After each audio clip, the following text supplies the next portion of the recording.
shoot. I'm back. I am back. Terry, I think I got the word now. I searched it up before starting this. The word, I think I know how to pronounce the word. Encephalitis.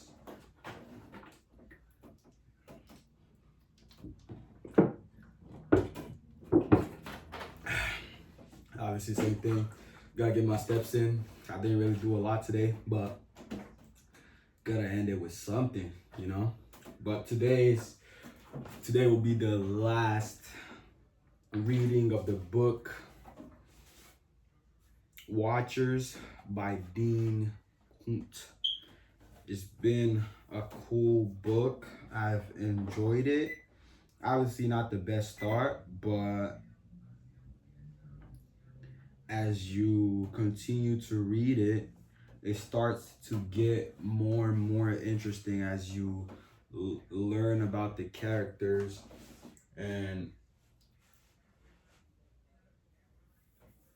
the trajectory, their come up. It's interesting for sure. The lighting's a little bit bad, so you're probably not gonna see me well, but enough of my yapping. Let's get to it. Shoot. Oh, I don't even gotta turn it on. It's just straight up.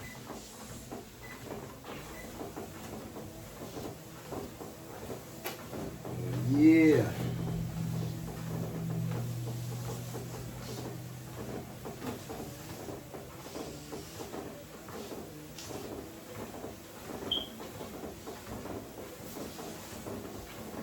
On Wednesday, December 22, they drove into Carmel, leaving Einstein with Jim King.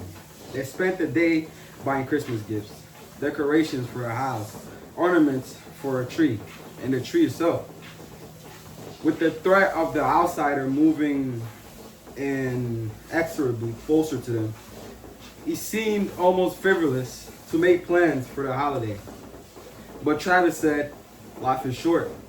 You never know how much time you've got left, so you can't let Christmas slide. You can't let Christmas slide by without celebrating, no matter what. Besides, my Christmases haven't been so terrific these last few years. I intend to make up for that. Aunt Violet didn't believe in making an event of Christmas. She didn't believe in exchanging gifts or putting up a tree. She didn't believe in life, Travis said. And that's just one more reason to do this Christmas upright. It will be your first one. It will be your first good one, as well as Einstein's first.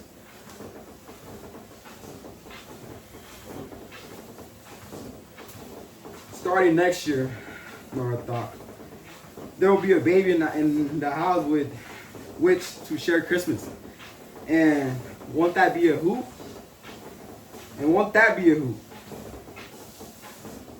Aside from suffering a little mild morning sickness and having put on a couple of pounds, she'd not yet shown any signs of pregnancy. Her belly was still flat, and Dr. Waingold said that, considering her body type, she had a chance of being one of those women whose abdomen underwent only moderate distension. She hoped she was lucky in that regard because after the birth, getting back into shape would be a lot easier. Of course, the baby was not due for 6 months yet, which gave her plenty of time to get as big as a walrus.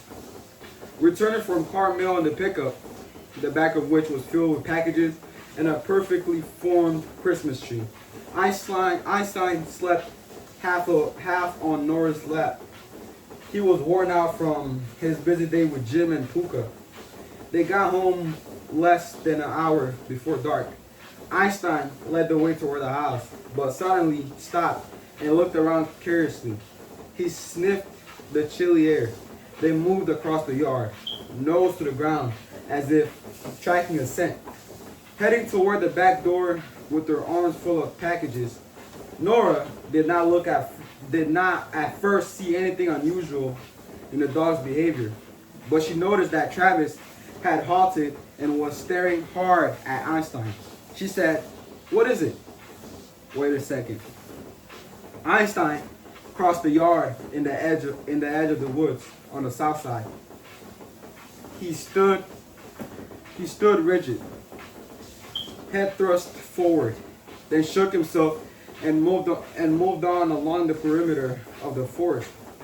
He stopped repeatedly, standing motionless each time, and in a couple of minutes, he came all the way around to the north. When the retriever returned to them, Travis said, "Something?" Einstein wagged his tail briefly and barked once, yes and no. Inside in the pantry, the retriever laid out a message. "Felt something." "What?" Travis asked. "Don't know." "The outsider?" "Maybe." "Close?" "Don't know." "Are you getting your sixth sense back?" Nora asked. "Don't know. Just felt." "Felt what?" Travis asked. The dog composed an answer only after considerable deliberation. "Big darkness." "You felt a big darkness?" "Yes." "What's that mean?" Nora asked uneasily. "Can't explain better. Just felt it." Nora looked at Travis and saw concern in his eyes that probably mirrored the expression in her own. A big darkness was out there somewhere, and it was coming. 3. Christmas was joyous and fine. In the morning, sitting around the bedecked tree, drinking milk and eating homemade cookies, they opened presents. As a joke, the first gift that Nora gave Travis was a box of underwear. He gave her a bright orange and yellow muumuu, obviously sized for a 300-pound woman, for March, when you would be too big for anything else. Of course, by May, you will have outgrown it. They exchanged serious gifts, also jewelry and sweaters and books. But Nora, like Travis, felt the day belonged to Einstein more than to anyone else. She gave him the portrait on which she had been working all month, and the retriever seemed stunned and flattered and delighted that she had seen fit to immortalize him in paint. He got 3 new Mickey Mouse videotapes, a pair of fancy metal food and water bowls with his name engraved on them to replace the plastic dishes he had been using, his own small battery-powered clock that he could take with him to any room in the house. He was showing an increasing interest in time, and several other presents, but he was repeatedly drawn to the portrait, which they propped against the wall for his inspection. Later, when they hung it above the living room fireplace, Einstein stood on the hearth and peered up at the picture, pleased and proud. Like any kid, Einstein perversely took almost as much pleasure in playing with empty boxes, crumpled wrapping paper, and ribbons as he did with the gifts themselves. And one of his favorite things was a joke gift, a red Santa cap with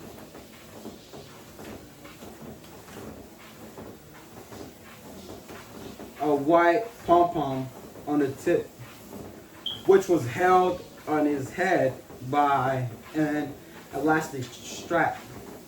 Nora put it on him just for fun.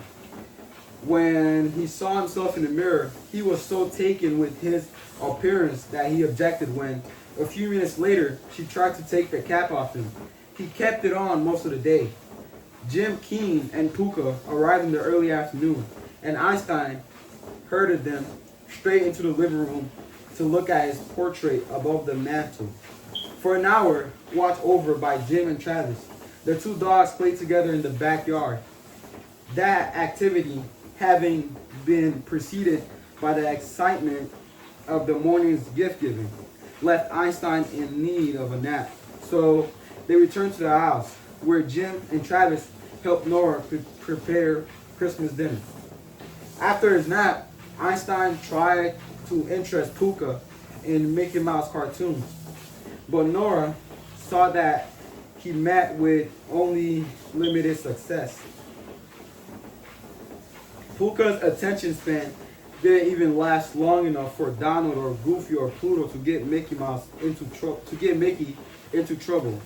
In respect of his companion's lower IQ and apparently not bored with such company, Einstein turned the television off and engaged in strictly doggy activities. Some light wrestling in the den and a lot of lying around, nose to nose, silently communing with each other about canine concerns. By early evening, the house was filled with the aromas of turkey, baked corn, yams, and other goodies. Christmas music played, and in spite of the interior shutters that had been bolted over the windows when the early winter night had fallen, in spite of the guns near at hand, in spite of the demonic presence of the outsider that always lurked in the back of her mind, Nora had never been happier. During dinner, they talked about the baby, and Jim asked if they had given any thought to names. Einstein, eating in the corner with Puka, was instantly intrigued by the idea of participating in the naming of their firstborn. He dashed immediately to the pantry to spell out his suggestion. Nora left the table to see what the dog thought suitable. Mickey. Absolutely not, she said. We're not naming my baby after a cartoon mouse. Donald. Not a duck. Pluto. Pluto? Get serious, fur face. Goofy. Nora firmly restrained him from pushing the letter dispensing pedals anymore. Gathered up the used towels and put them away. Turned off the pantry light and went back to the table.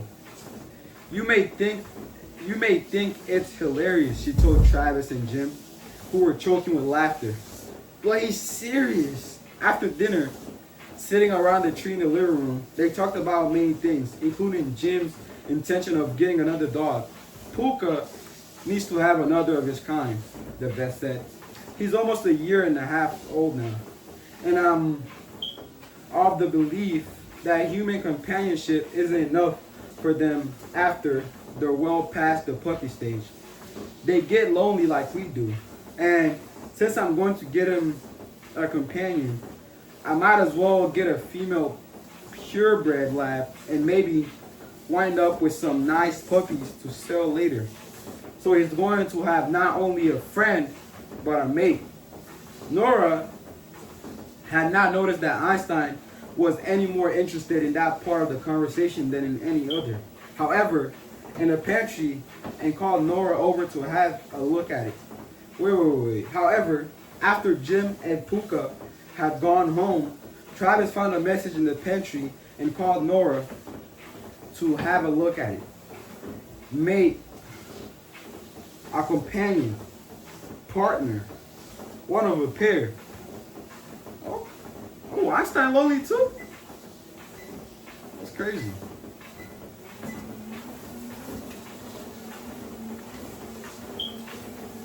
And Einstein needed a little love too, you know? The retriever had been waiting for them to notice the carefully arranged towels. Now he appeared behind them and regarded them quizzically. Nora said, "Do you think you like a mate?" Einstein slipped between them into the pantry. disarranged the towels and made a reply. It's worth thinking about. But listen, Furface, Travis said. You're one of a kind.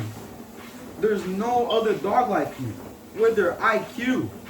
The retriever considered what point.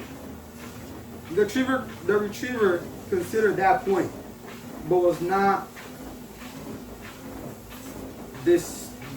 dissuaded. Life. I thought someone was behind me. Life is more than intellect. True enough, Travis said. But I think this needs a lot of consideration. Life is feelings. Okay. All right, Nora said. Well, think about it. Life is made. Sharing. We promised to think about it, then discuss it with you some more, Travis said. Now it's getting late. Einstein quickly made one more message. Baby Mickey? Absolutely not, Nora said. That night in bed, after she and Travis made love, Nora said, I'll bet he is lonely. Jim Keen? Well, yes, I bet he's lonely too. He's such a nice man, and he makes someone a great husband.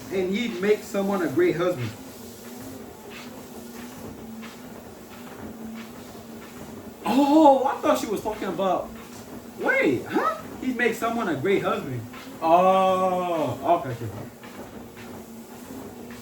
Sorry, okay, my bad. But women are just as choosy about looks as men are, don't you think? Hey, Jimmy's really that ugly.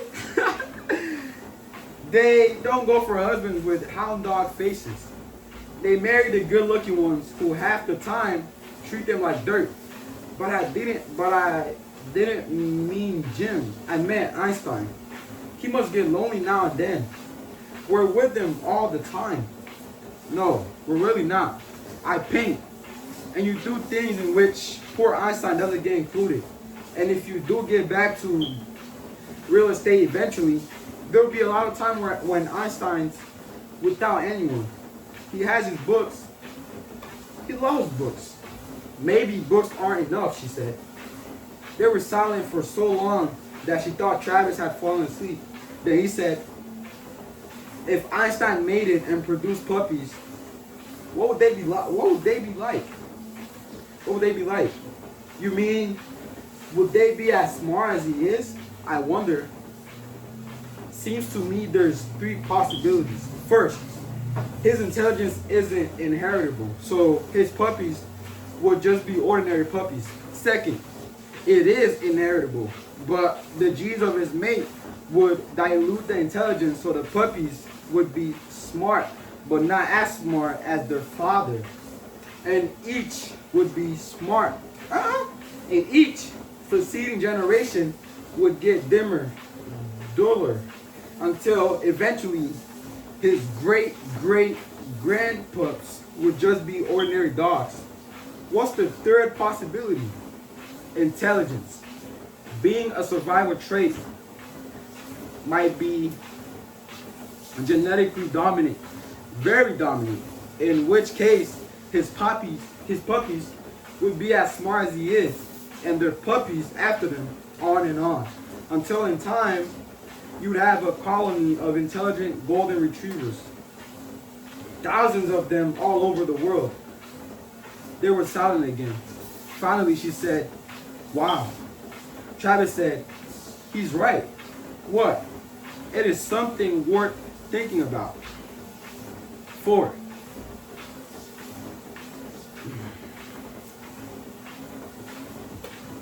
This is actually productive.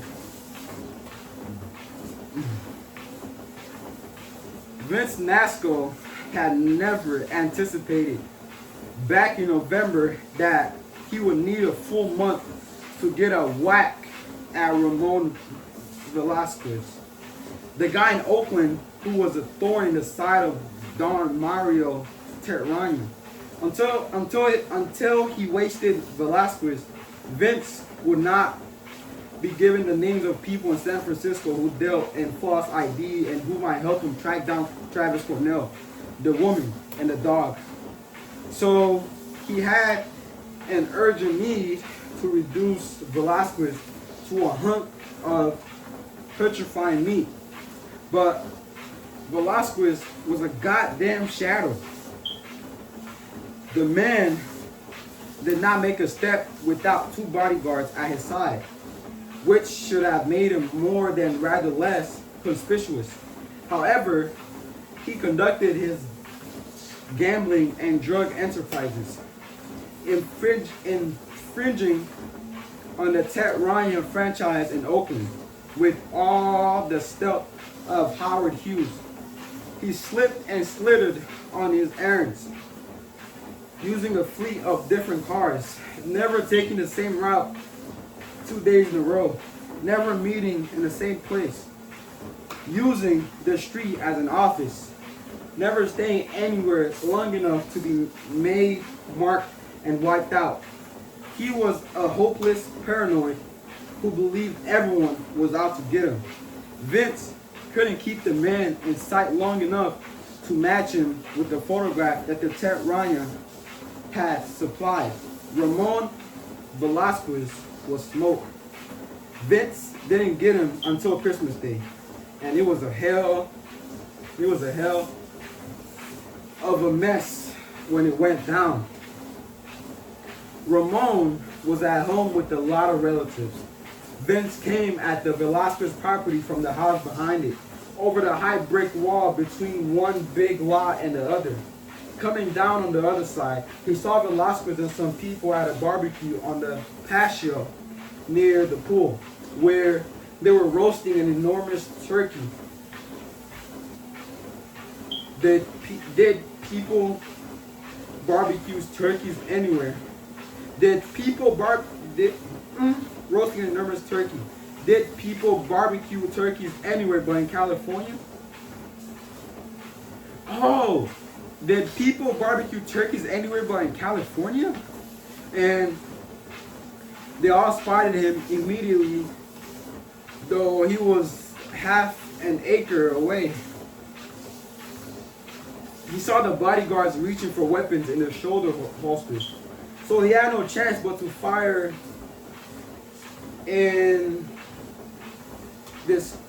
indiscriminately with his Uzi, spraying the entire patio area, taking out Velasquez, both bodyguards, a middle-aged woman who must have been somebody's wife, and an old dame who had to be somebody's grandmother. Dang, wrong place at the wrong time. R.I.P. man. Snap, snap, snap, snap, snap. Man, that's 5 people. Everyone else inside and outside of the house was screaming and driving for cover. Vince had to climb the wall back into the yard of the house next door, where nobody was home, thank God. And as he was hauling his ass over the top, a bunch of Latino types at the Velasquez place opened fire on him. He barely got away with his hide intact. The day after Christmas, when he showed up at a San Francisco restaurant owned by Don Ted Ryan to meet with Frank DeCenziano, a trusted family couple who answered only to the Don himself. Vince was worried.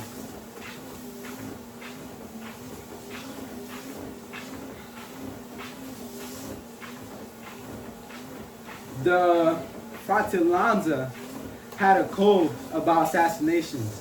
Hell, they had a code about everything. Probably even bowel movements. And they took their code seriously. But the code of assassination was maybe taken a little more seriously than others. The first rule of that code was, you don't hit a man in the company of his family unless he's gone to ground and you can't reach him any. You don't hit a man in the company of his family unless he's gone to ground and you can't reach him any other way. Vince felt fairly safe on that score. But another rule was that you never shot a man's wife or kids or his grandmother in order to get at him.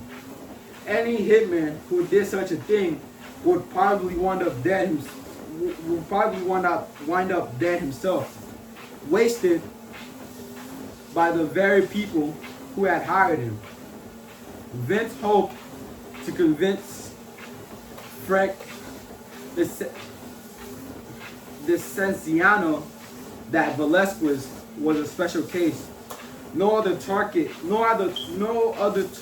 had ever eluded Vince for a month, and that what had happened in Oakland on Christmas Day was regrettable but unavoidable.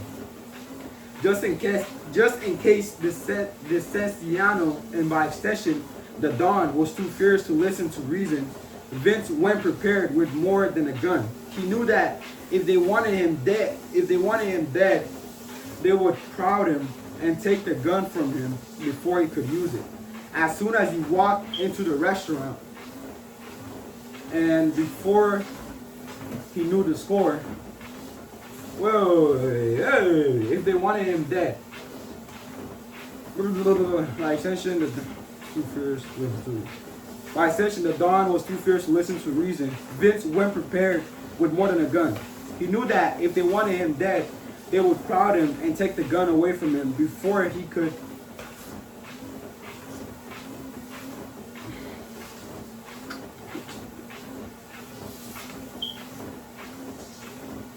use it. As soon as he walked into the restaurant and before he knew the score. So he wired himself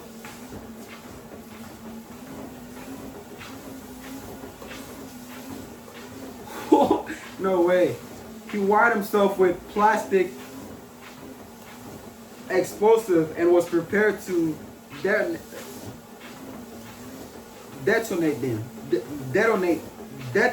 them, wiping out the entire restaurant as if they tried to fit him for a coffin. Man, Vince has nothing to lose.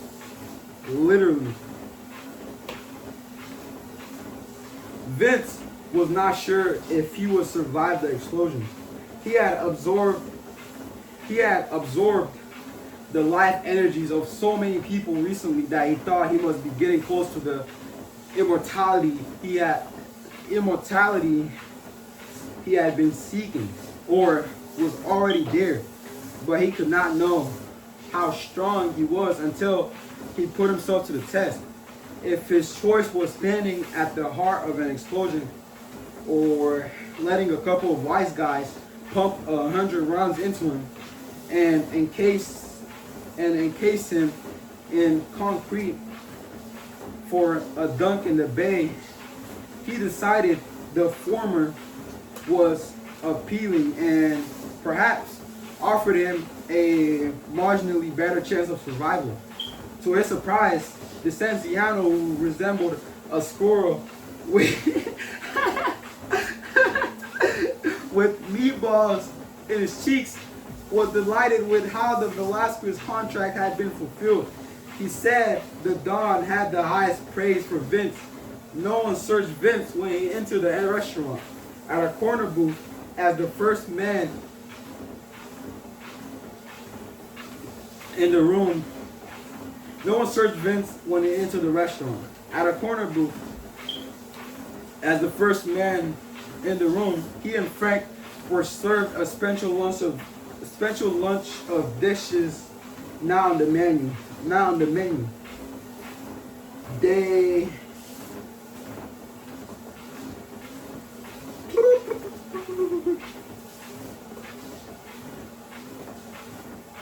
They drank 300 Cabernet Sauvignon, a gift from Mario Tetrania. When Vince cautiously raised the issue of the dead wife and grandmother, Vicenziano said, "Listen, my friend, we knew this was going to be a hard hit, a demanding job, and that rules might have to be broken. Besides, these people were not our kind of people. They were just a bunch of wetbacks, spits. They don't belong in this business. If they try to force their way into it, they can't expect us to play by the rules."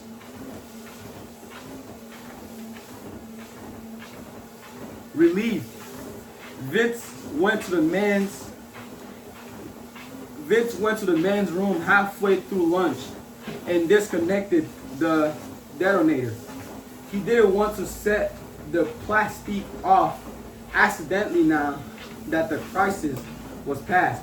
At the end of lunch, Frank gave Vince the list. 9 names. These people who are not all family people, by the way. Who are not all family people. By the way, pay the Don for the right to operate their ID businesses in his territory. Back in November, in anticipation of your success with Velasquez, I spoke to these 9, and they'll remember that the Don wants them to cooperate with you in any way they can. Vince set out that same afternoon looking for someone who would remember Travis Cornell. Initially, he was frustrated. 2 of the first 4 people on the list could not be searched. They had closed up shop and gone away for the holidays. To Vince, it seemed wrong that the criminal underworld would take off for Christmas and New Year's as if they were school teachers.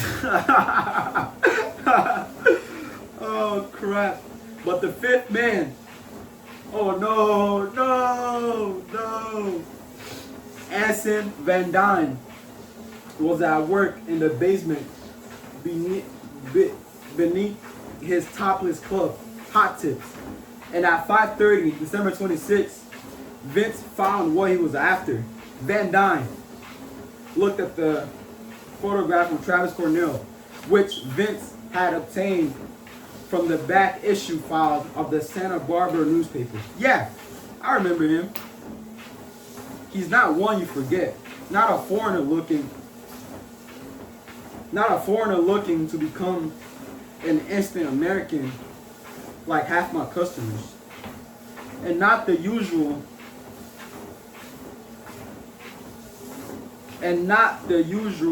sad-ass loser who needs to change his name and hide his face. He's not a big guy, and he doesn't come on tough or anything, but you get the feeling he could mop up the floor with anyone who crossed him. Very self-contained, very watchful. I couldn't forget him. What you couldn't forget, said one of the two-headed boy. One of the 2 bearded boy wonders at the computers, is that gorgeous quiff he was with. For her, even a dead man could get it up. The other one said, that's crazy. For her, no. The first said, yeah, even a dead man. Cake and pie. Vince was both offended and confused by their contributions to the conversation. So he ignored them. To Van Dyne, he said, is there any chance you'd remember the new names you gave them? Sure. We got it on file, Van Dyne said. Vince could not believe what he had heard. I thought people in your line of work didn't keep records. Safer for you and essential for your clients. Van Dyne shrugged. Fuck the clients. Yo, maybe one day the feds or the locals hit us. and put us out of business. Maybe I find myself needing a steady flow of cash for lawyers' fees. What better than to have a list of a couple of thousand bozos living under phony names. Bozos who'd be willing to be squeezed. Bozos who'd be willing to be squeezed a little rather than have to start all over again with new lives. Blackmail, Vince said. An ugly word, Van Dyne said. But I'm afraid anyway. All we care about is that we are safe. That there aren't any records here to incriminate us. We don't keep the data in this dump. Soon as we provide someone with a new ID, we transmit the record of it over a safe phone line from the computer here to a computer we keep elsewhere. The way that computer is programmed, the data can be pulled out of it from here. It's a one-way road. So if we are busted, the police hackers can't even reach our records from these machines. Hell, they won't even know the records exist. The new high-tech criminal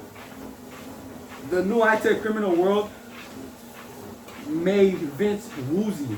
Even the Don, a man of infinite criminal cleverness, had thought these people kept no records, and he had not realized how computers made it safe to do so. Vince thought about what Van Dyne had told him, getting it all sorted out in his mind. He said, "So you can take me to this other computer and look up Cornell's new ID?" For a friend of Dante Ryan's, Van Dyne said, "I'll do just about anything but slit my own throat." Come with me. Well, Van Dyne is actually a funny man. Van Dyne drove Vince to a busy Chinese restaurant in Chinatown. The place must have seated 150, and every table was occupied, mostly by Anglos rather than Asians. Although the joint was enormous and was decorated with paper lanterns and dragon murals, imitation rosewood screens, and strings of brass wind chimes in the shapes of Chinese ideograms. It reminded Vince of the kitschy Italian trattoria in which he had murdered the cockroach Petangela and the two feather marshals last August. All ethnic art and decor, from Chinese to Italian to Polish to Irish, were, when boiled down to their essence, perfectly alike. The owner was a Chinese man in his 30s who was introduced by Vince simply as Yuan, with bottles of Tsingtao provided by Yuan. Van Dyne and Vince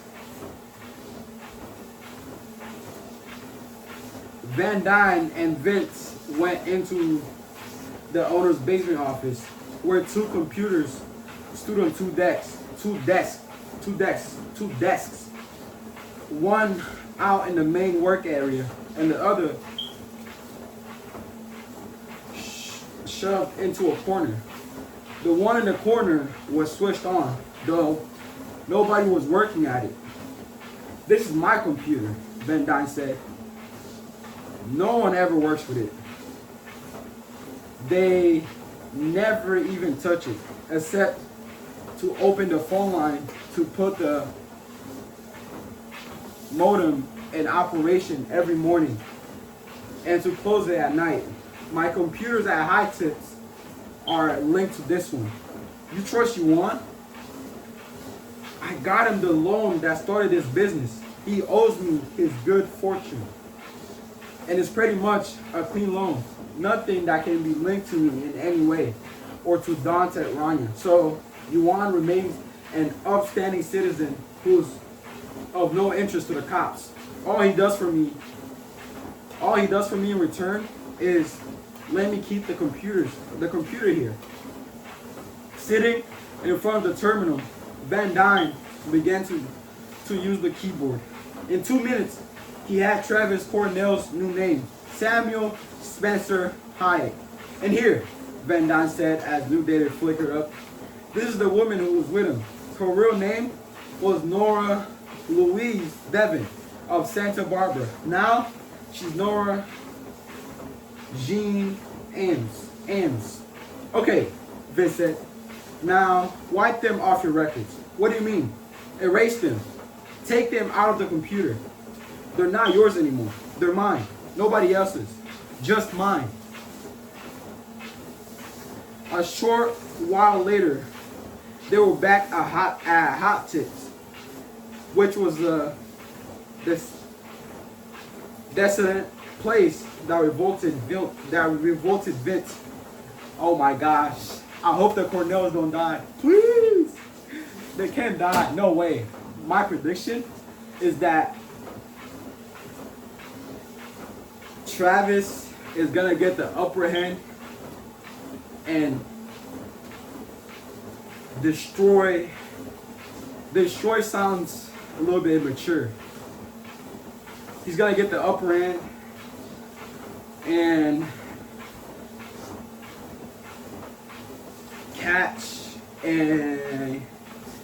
catch Vince behind his back and shoot him in the back of his head. That's my prediction. Travis is gonna win. To protect his family, Travis is gonna win. I believe in Travis. Travis is the GOAT. Vince cannot win this time. That's my prediction. I hope so. I forgot where I was at. In the basement, Van Dyne gave the names Hyatt and Ames to the bearded boy wonders who seemed to live there around the clock like a couple of trolls. Damn. First, the trolls broke into the department of motor vehicle computers. They wanted to see whether in 3 months since acquiring new identities, Hyatt and Ames had settled down somewhere and filed a change of address with the state. Bingo, one of them said. An address appeared on the screen, and the 3 bearded operator ordered a printout. Anson Van Dyne tore the paper off the printer and handed it to Vince. Travis Cornell and Nora Devon, now Hyatt and Ames, were living at a rural address on Pacific Coast Highway south of the town of Carmel. 5. Oh no! Oh no! On Wednesday, December 29th, Nora drove into Carmel alone for an appointment with Dr. Wango.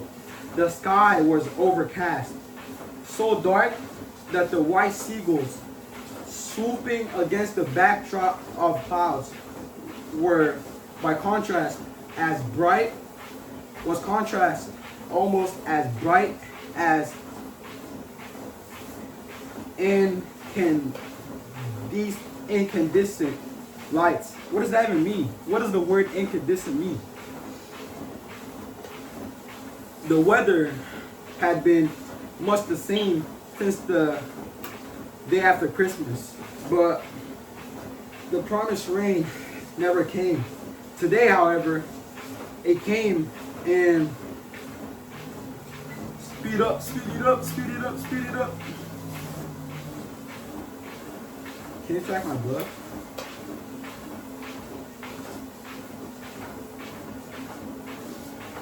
I've been walking for 43 minutes. Oh, never mind. I'm getting distracted. Today, however, it came in torrents just as she pulled the pickup into one of the spaces in a small park. Actually, wait. My prediction is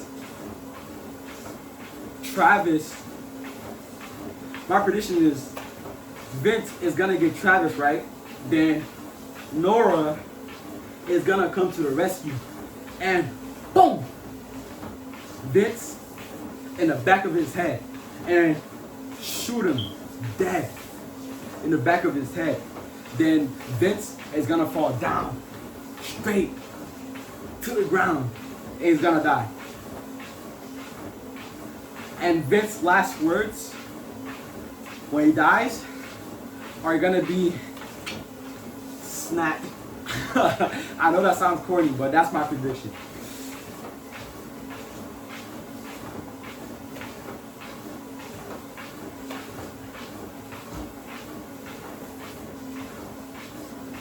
Pick up into one of the spaces in the small parking lot behind Dr. Wango's office. She was wearing a nylon jacket with the hood, just in case.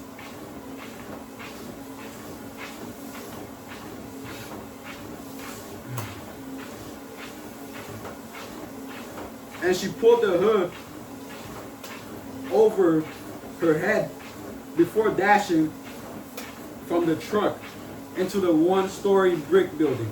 Dr. Wango gave her the usual thorough examination and pronounced her as fit as a fiddle, which would have amused Einstein. I've never seen a woman at the 3-month mark in better shape, the doctor said.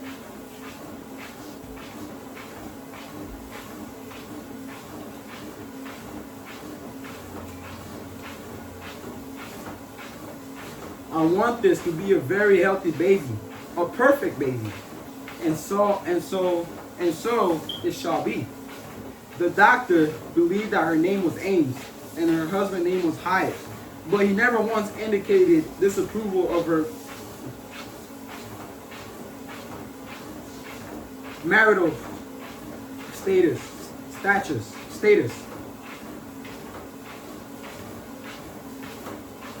The situation embarrassed Nora, but she supposed that the modern world into which she had fluttered from the cocoon of the Devon house was liberal-minded about these things. Dr. Wango suggested, as he had done before, that she consider a test to determine the baby's sex, and as before she declined, she wanted to be surprised. Besides, if they found out they were going to have a girl, Einstein would start campaigning for the name, Minnie. After huddling with the doctor's receptionist to schedule the next appointment, Nora pulled the hood over her head again, and went out to the driving rain. It was coming down hard, drizzling off a section of roof that had no gutters.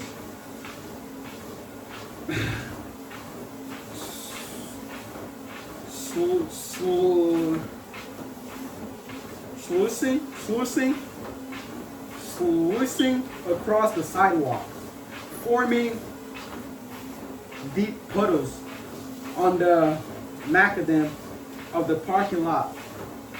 She slushed through a miniature river on the way to the pickup, and in seconds her running shoes were saturated.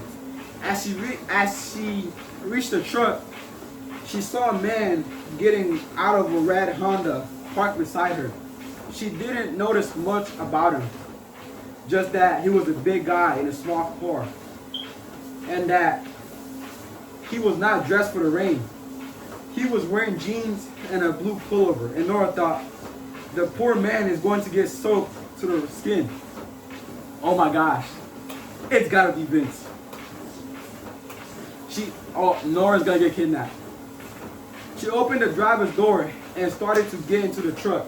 The next thing she knew, the man in the blue sweater was coming in after her, shoving her across the seat and clambering behind the wheel. He said, if you yell, bitch, I'll blow your guts out. Oh my gosh. And she realized that he was jamming a revolver into her side. She almost yelled anyway, involuntarily, almost tried to keep on going across the front seat and out the door on the passenger side. But something in his voice, brutal and dark, made her hesitate. He sounded as if he would shoot her in the back rather than let her escape. He slammed the driver's door, and now they were alone in a truck beyond help, virtually concealed from the world by the rain that steamed down the windows and made the glass opaque. It didn't matter. The doctor's parking lot was deserted and it could not be seen from the street. So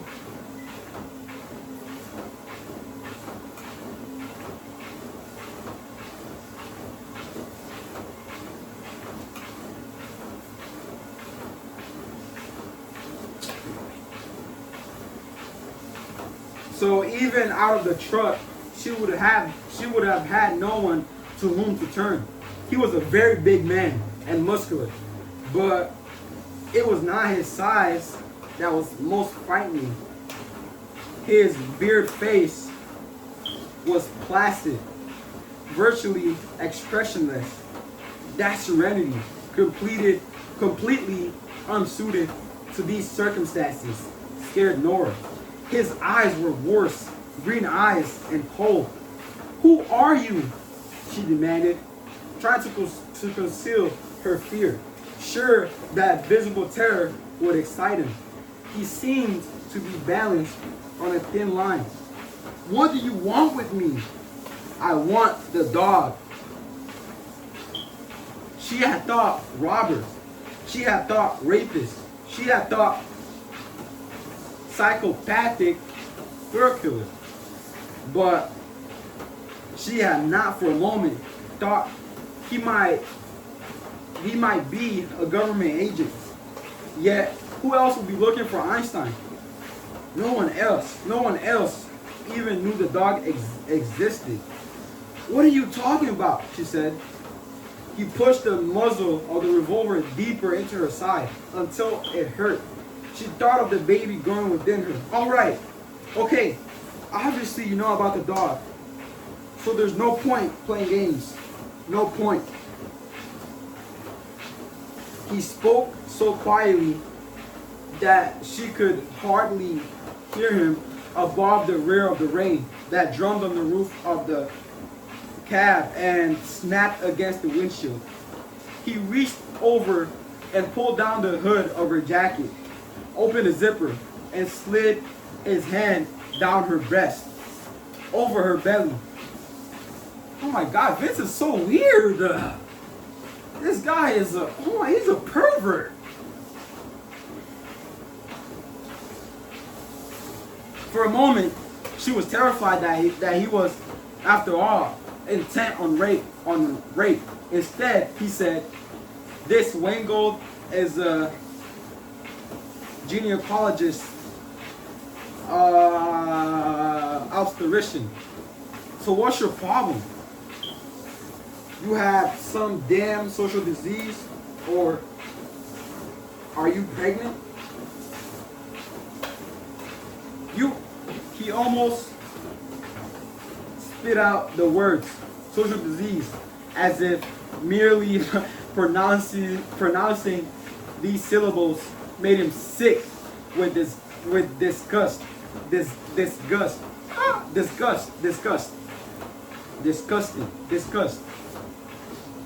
You're no government agent. She spoke entirely from instinct.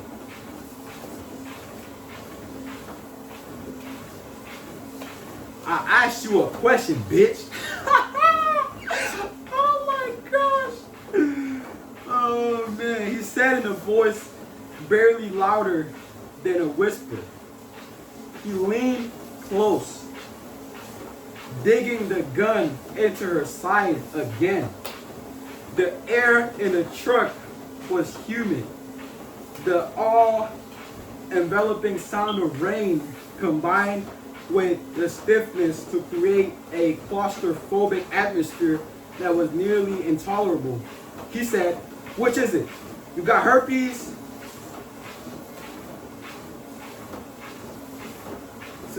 Syphilis? Yeah, syphilis. Clappable. Clap some other crutch rot? Or are you pregnant?" Thinking that pregnancy might gain her dispassion from the violence of which he seemed so capable, she said, "I'm going to have a baby and I'm 3 months pregnant." Something happened in his eyes, a shifting, like movements in a subtle, oh my gosh! Vince's dream was to kill a lady who was pregnant. No! Oh my gosh, no! No. This is Vince's dream, to kill a pregnant lady. That's on his bucket list. I just realized that. Oh no. Oh no. R.I.P. Nora. R.I.P. Nora.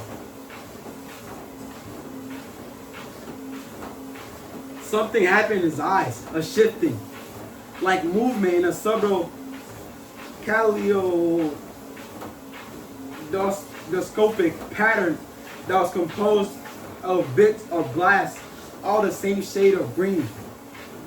Nora knew that admitting pregnancy was the worst thing she could have done, but she did not know why. She thought about the .38 pistol in the glove compartment. She could not possibly open the glove box, grab the gun, and shoot him before he pulled the trigger of the revolver. Still, she'd have to remain constantly on the lookout for an opportunity, for a laxness on his part that would give her a chance to go for her own weapon. Suddenly, he was climbing on top of her, and again, she thought he was going to rape her in broad daylight, in the revealing curtains of rain, but still daylight. Then she realized he was just changing places with her, urging her behind the wheel while he moved into the passenger seat, keeping the muzzle of the revolver on her the whole time. "Drive," he said. "Where?" "Back to your place, but keep your mouth shut and drive." Now, she was at the opposite side of the cab from the glove box. To get to it, she would have to reach in front of him. He would never be that lax. Determined to keep a rein on her galloping fear, she now found that she had to rein in despair as well. She started the truck, driving out of the parking lot, and turned right in the street. The windshield wipers thumped nearly as loud as her heart. She wasn't sure how much of the oppressive sound was made by the impacting rain, and how much of it was the roar of her own blood in her ears. Block by block, Nora searched for a cop, although she had no idea that she would do if she saw one. She never had to figure it out because no cops were anywhere to be seen until they were out of Carmel and on the Pacific Coast Highway. The blustering wind of Carmel, the blustering wind not only drove rain against against the windshield, but also flung bristling bits of cypress and pine needles from the huge old trees that sheltered the town streets. South along the coast, as they headed into steadily less populated areas, no trees overhung the road, but the wind off the ocean hit the pickup full force. Nora frequently felt it pulling at the wheel. You know what would have been a good idea? If Travis installed like a type of emergency button or device in the car somewhere where only the driver could reach and only the driver could see. Travis, come on, bro. You selling, man. Come on. Your wife is gonna die now. No, I forgot where I was at because I'm talking too much. Anyway.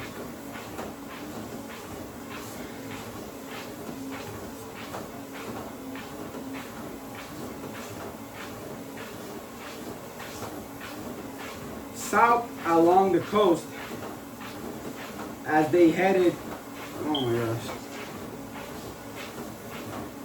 as they headed into steadily less populated areas, no trees overhung the road, but the wind off the ocean hit the pickup full force.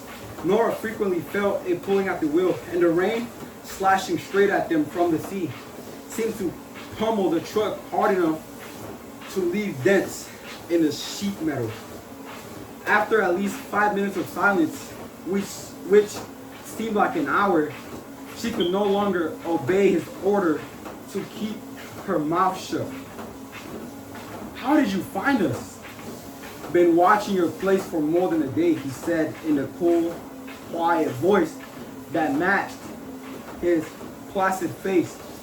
When you left this morning, I followed you, hoping you'd give me an opening. No, I mean, how did you know where we lived? He smiled. Van Dyne. That's double-crossing Creek. Special circumstances, he assured her. The big man in San Francisco owed me a favor, so he put pressure on Van Dyne. Big man? Ted Rania. Who's he? You don't know anything, do you? He said. Except how to make babies, huh? No, wait. You know about that? You know about that, huh? The hard, taunting note in his voice was not merely sexually suggestive. It was darker, stranger, and more terrifying than that. It was darker, stranger, and more terrifying than that. She was so frightened of the fierce tension that she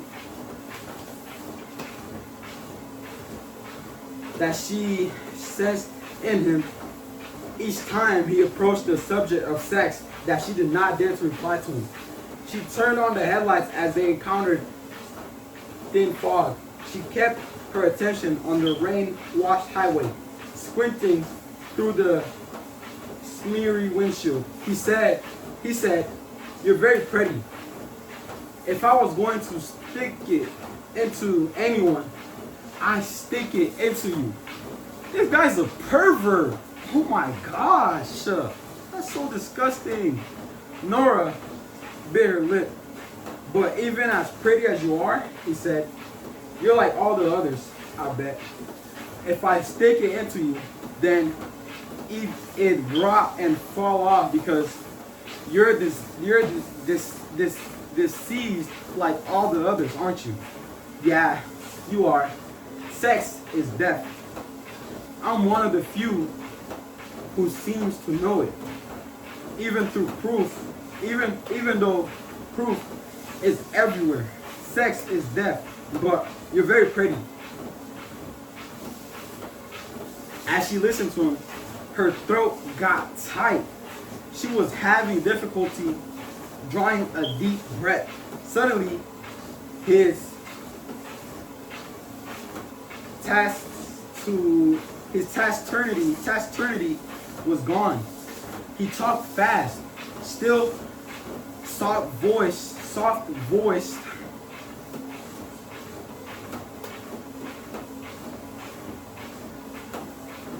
and unnervingly calm, considering the crazy things he was saying, but very fast. I'm going to be bigger than Tet Rania. More important, I've got scores of lives in you. I've absorbed energies from more than you believe. Experienced the moment. Felt the snap. It's my gift. When Tet Ranya's dead, I'll be here because I'm immortal. She didn't know what to say. He had come out of nowhere. Then he had come out of nowhere. There seemed to be nothing to be nothing she could do. She was as angry about the unfairness of it as she was afraid.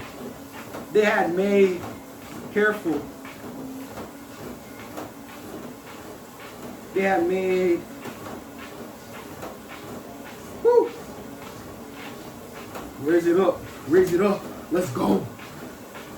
This is awesome. This is awesome.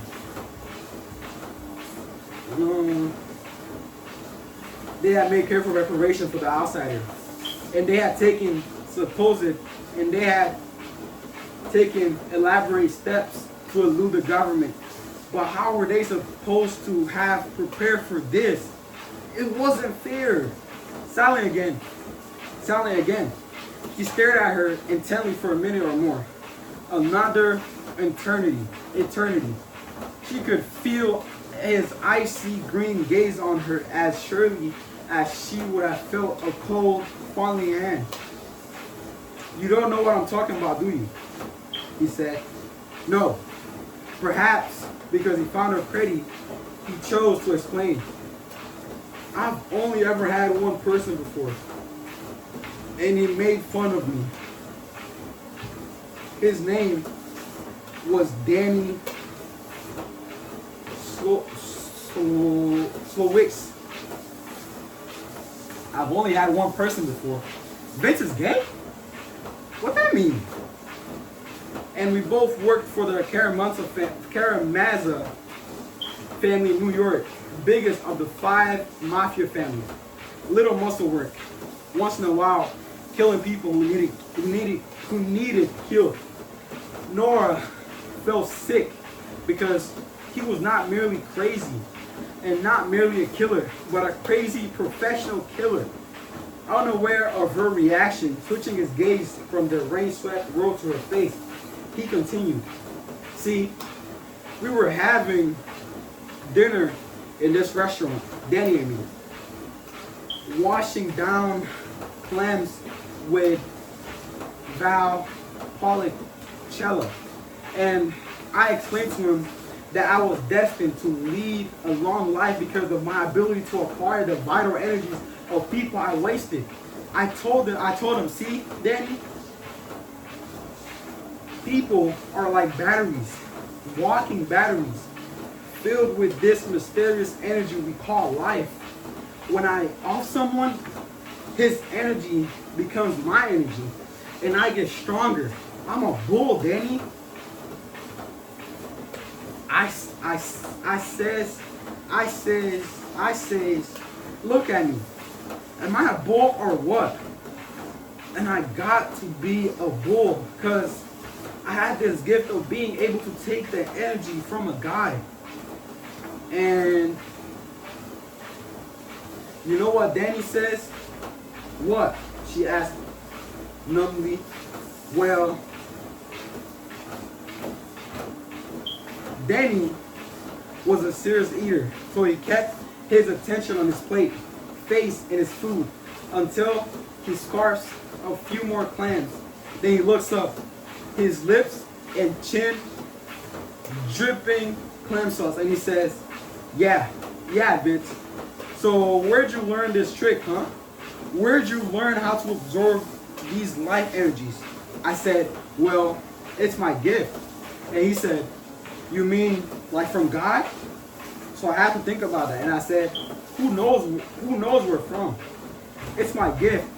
Like mantles hitting was a gift. Like Sinatra's voice was a gift. And then he says, tell me this. Suppose you waste a guy who's an electrician. After you absorb his energy, would you all of a sudden know how to rewire a house? I didn't realize he was putting me on. I thought it was a serious question, so I explained how I absorb life energy. Not personality. Not all the stuff that God blew away. Not all the stuff that God knows, just his energy. And then Danny says, so if you blew away a carnival geek, you wouldn't all of a sudden get the urge to bite the heads off chickens? So if you blew away a carnival geek, you wouldn't all of a sudden get the urge to bite the heads of chickens. Bite the heads off chickens. Right then, I knew Danny thought I was either drunk or nuts. So I ate clams and didn't say any more about my gift. And that's the last time I told anyone until I'm telling you. Until I'm here telling you.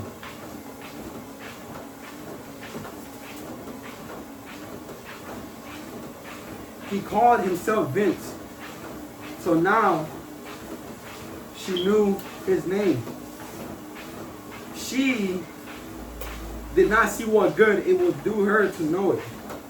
He had told his story without any indication that he was aware of the insane black humor in it. He was a deadly serious man, unless Travis could deal with him. This guy, unless Travis could deal with him, this guy was not going to let them live. So Vince said, I couldn't risk Daddy going around telling anyone what I told him because he'd color it up to make it sound funny. And people would think I was nuts. The big bosses didn't hire crazy hitmen. They want cool, logical, balanced guys who can do the work clean, which is what I am.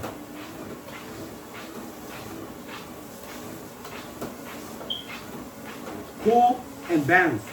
But Danny would have had them thinking the other way. So that night, I slit his throat, took him in a vat, and poured a lot of sulfuric acid over him. He was a favorite nephew of the Dons. So I couldn't take a chance of anyone finding a body that might be traced back to me. Now, I got Danny's energy in me, along with a lot of others. The gun was in the glove box. Some small hope could be taken from the knowledge that the gun was in the glove box.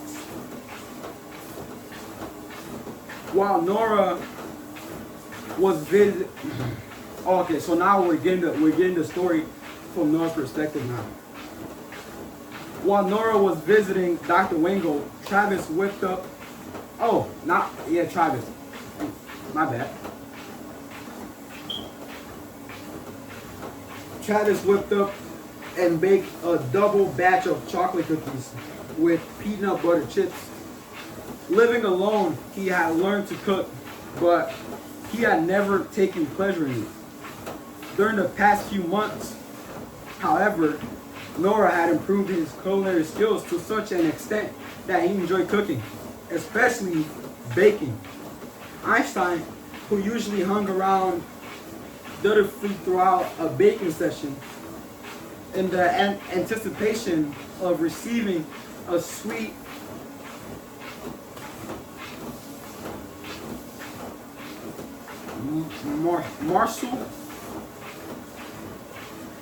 morsel deserted him before he had finished. In the anticipation of receiving a sweet morsel, deserted him before he had finished mixing the batter. The dog was agitated and moved around the house from window to window, staring out at the rain. After a while, Travis got edgy about the dog's behavior and asked if something was wrong. In the pantry, Einstein made his reply. I feel a little strange. Sick? Travis asked, worried about a relapse. The retriever was recovering well, but still recovering. His immune system was not in condition for a major new challenge. Not sick. Then what? You sent the outsider? So, no, not like before. But he said something. Bad day. Maybe it's the rain. Maybe. Relieved, but still edgy. Travis returned to his baking. Oh my gosh. The highway was silver with rain. The daytime fog grew slightly thicker as they drove south along the coast, forcing Nora to slow to 40 miles an hour, 30 in some places, using the fog as an excuse because she slowed the truck enough to risk throwing open her door and leaping out? No, probably not. She would have to let their speed drop below 5 miles an hour in order not to hurt herself or her unborn child. And the fog simply was not dense enough to justify reducing speed that far. Besides, Vince kept the revolver pointed at her while he talked, and he would shoot her in the back as she turned to make her exit. The pickup's headlamp and those of the few oncoming cars were refracted by the mist. Halos of light and scintillant rainbows bounced off the shifting currents of fog, briefly seen, then gone. She considered running the truck off the road, over the edge in one of the few places where she knew the embankment to be gentle and the drop endurable. But she was afraid she would misjudge where this was and by mistake, drive off the brink into a 200-foot emptiness, crashing with terrible force into the rocky coastline below. Even if she went over at the right point, a calculated and survivable crash might knock her unconscious or induce a miscarriage. And if possible, she wanted to get out of this with her life and the life of the child within her. Hey, just let Vince get the dog, and also, obviously it's gonna be sad, but you know, try to plan a way for you and Travis to get y'all get backs if Vince doesn't kill you guys. But best bet, if Vince gets the dog, he's gonna kill them. After everything I read about Vince, yeah, he has no empathy or sympathy for anyone at all. Once Vince, oh, you know what? My prediction is when Nora gets home, right? That's when the outsider is gonna pop up as well and kill Vince. Obviously, my prediction with Nora saving the day is not going to plan, but this is my other prediction. Once Vince started talking to her, he could not stop. For years, he had husbanded his great secrets, had hidden his dreams of power and immortality from the world. But his desire to speak of his supposed greatness and evidently had never diminished after the fiasco with Danny Slowicks. It was as if he had stored up all the words he had wanted to say to people and had put them on reels and reels of mental recording tape. And now he was playing them back at high speed, spouting out all this craziness that made Nora sick with dread. He had told her how he had learned of Einstein, the killing of Francis Project at Benadine. He knew of the outsider too, but was not afraid of him. He said,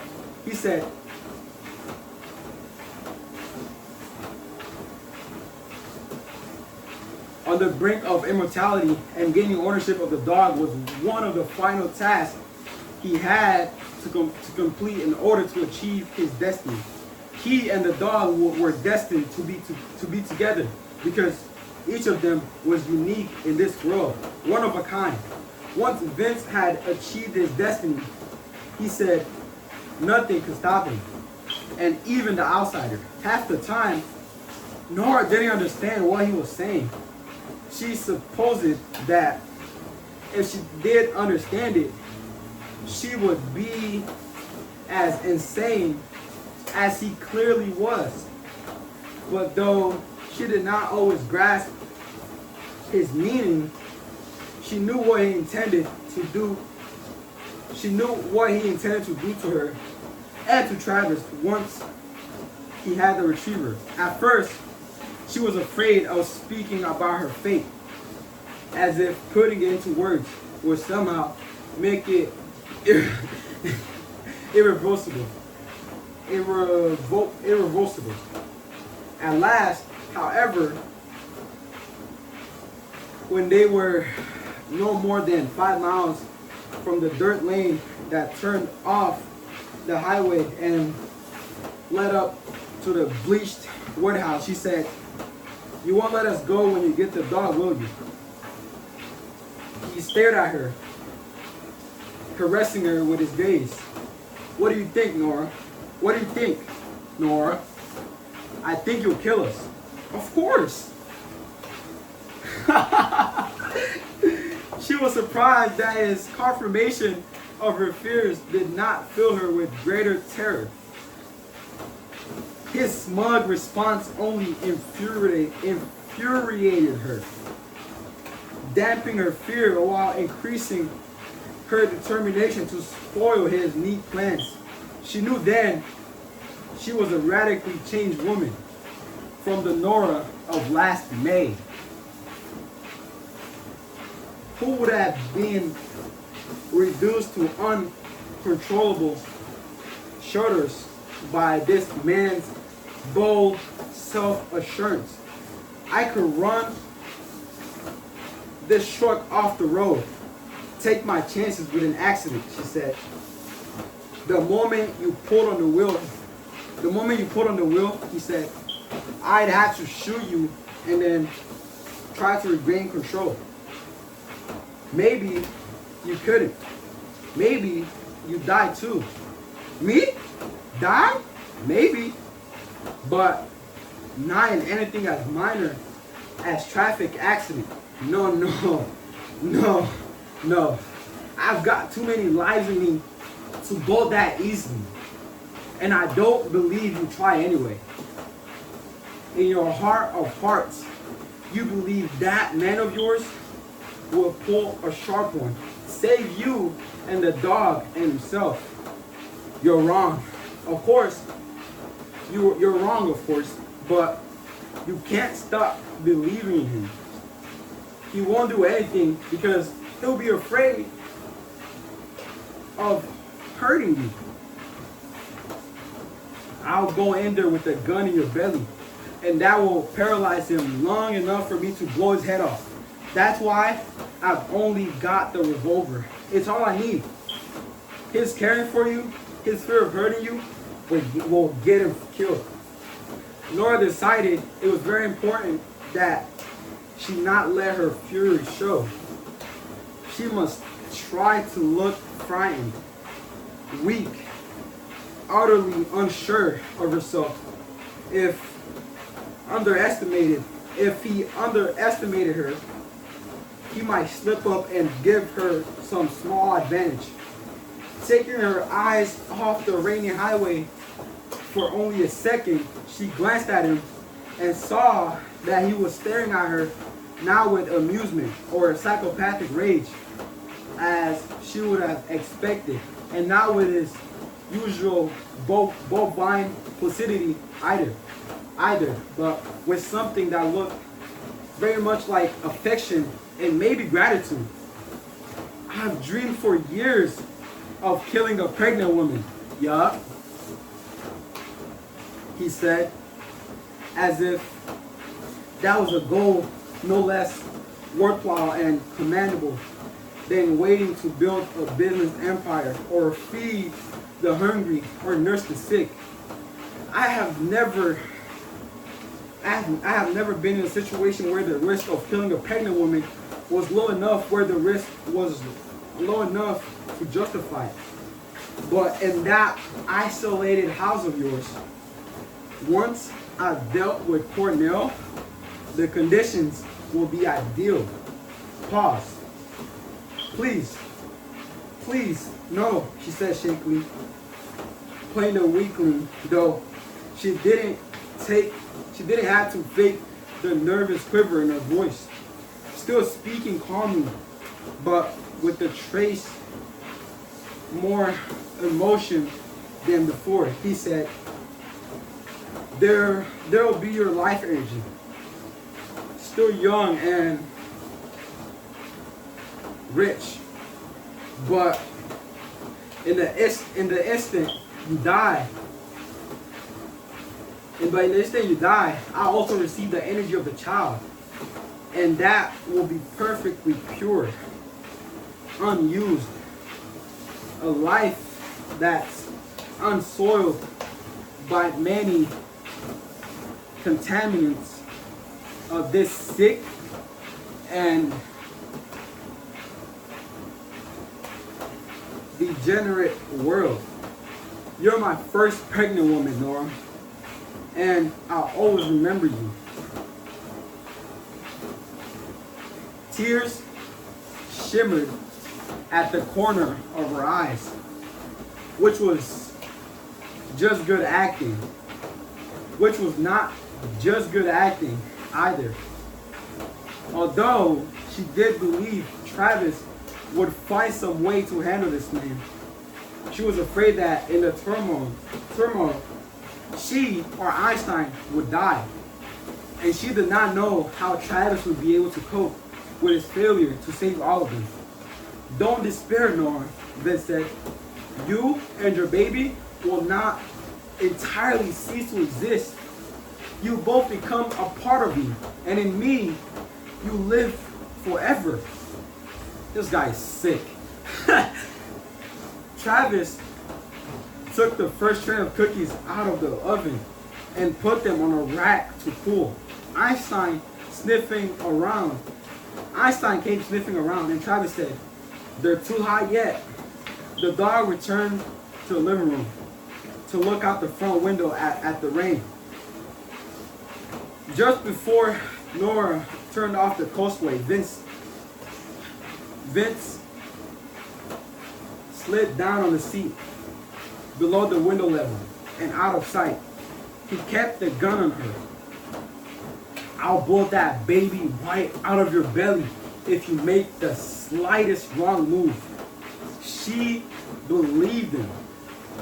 Turning into the dirt lane, which was muddy and slippery, Nora drove up the hill toward the house. The overhanging trees shielded the road from the worst of the rain, but collected the water on their branches and sent it to the ground in fatter droplets or rivulets. She saw Einstein at a front window and she tried to come up with some signal that would mean trouble, that the dog would instantly understand. She couldn't think of anything. Looking up at her, Vince said, "Don't go all the way to the barn. Stop right beside the house." His plan was obvious. The corner of the house where the pantry and cellar stairs were located had no windows. Travis and Einstein would not be able to see the man getting out of the truck with her. Vince could hustle her around the corner, onto the back porch and inside before Travis realized something was wrong. Maybe Einstein's canine senses would detect danger. Maybe, but Einstein had been so ill. Oh no! Oh no! Raise up the pace. Raise up the pace. It's getting interesting. It's getting interesting. It's getting interesting. 2.7. 2.7. Ashley, 3. It's getting interesting. It's getting interesting. Einstein padded into the kitchen excited. Travis said, "Was that Nora's truck?" "Yes." The retriever went to the back door and did a dance of impatience, then stood still, cocked his head. Nora's stroke of luck came when she least expected it. When she parked alongside the house, engaged the handbrake, and switched off the engine, Vince grabbed her and dragged her across the seat, out of his side of the truck, because that was the side against the back end of the house, and most difficult to see from windows at the front corner of the structure. Climbing from the pickup, pulling her by one hand, he was looking around to be sure Travis was not nearby.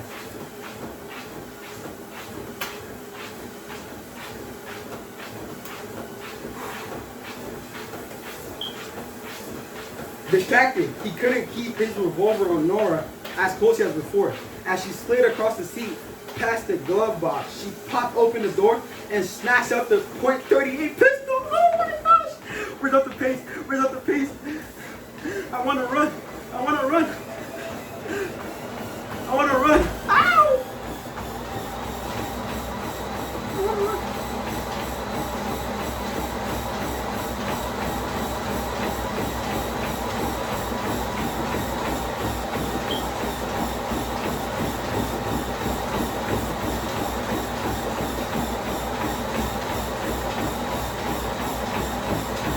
Alright, let's keep reading. Slow it down, slow it down, slow it down, slow it down.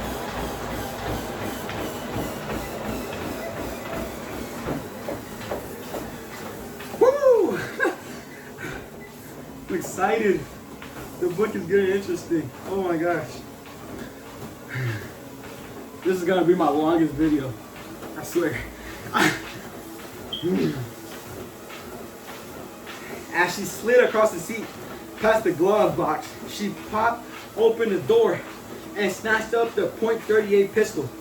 Vince must have heard or said something because he swung toward her, but he was too late.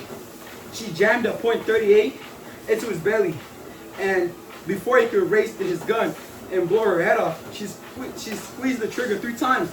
With a look of shock, he slammed back against the house, which was not only 3 feet behind him. She was amazed by her own cold-bloodedness. Oh my gosh! Where's the speed? Where's the speed? Where's the speed?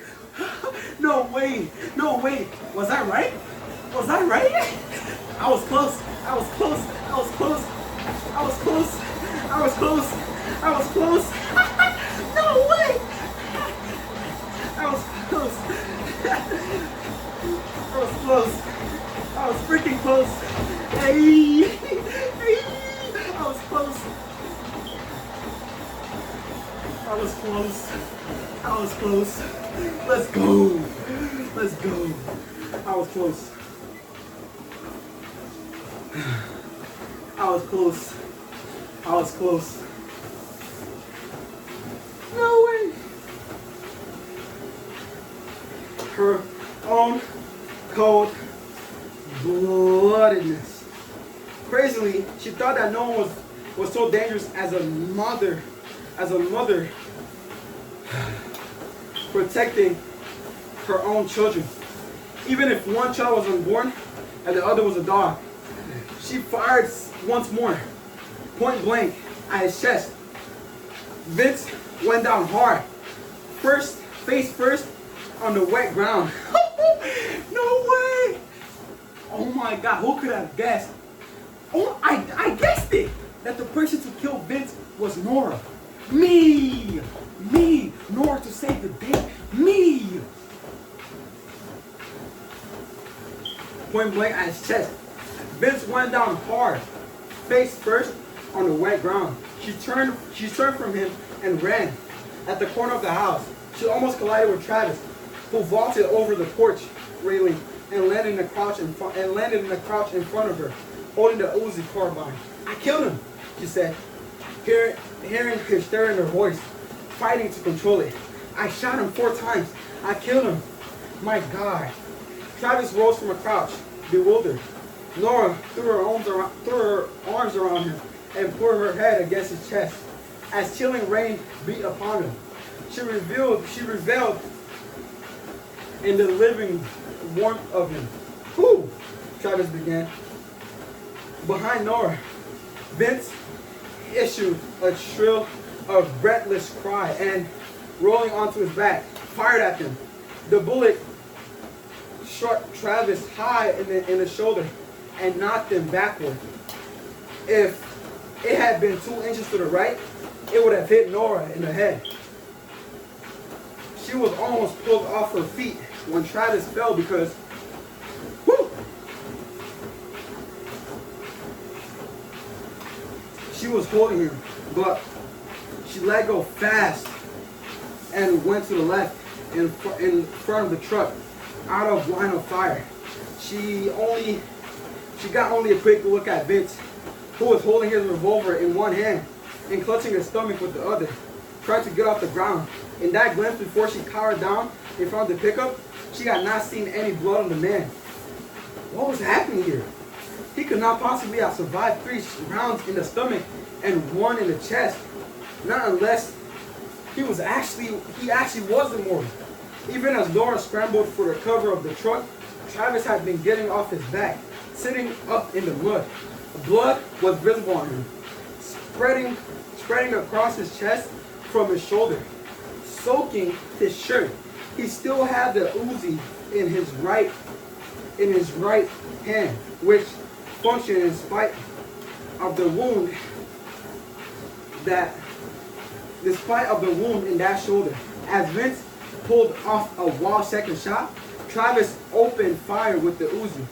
His position was no better than Vince's.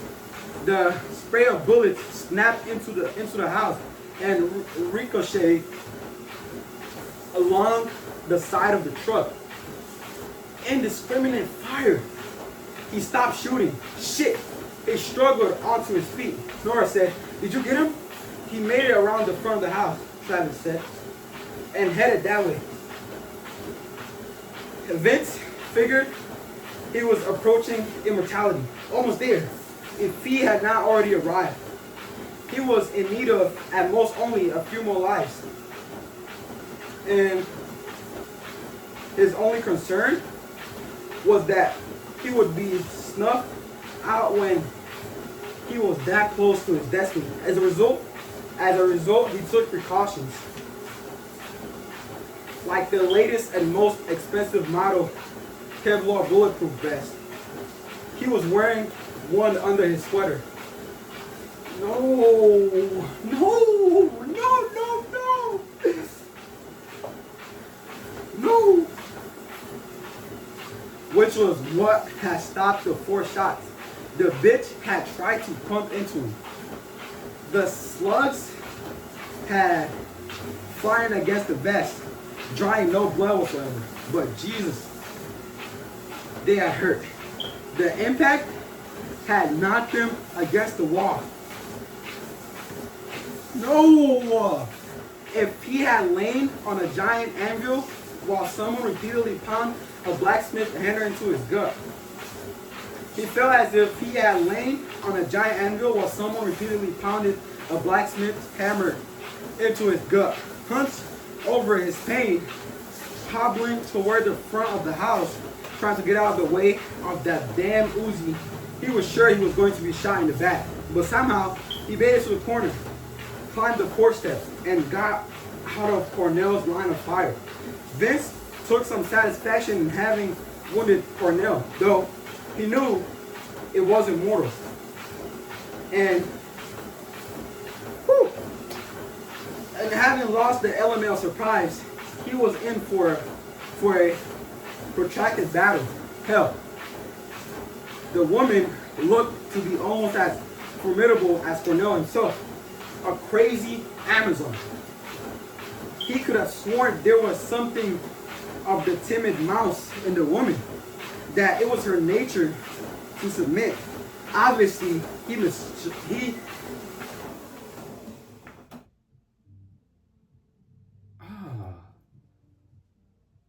stopped. What's going on?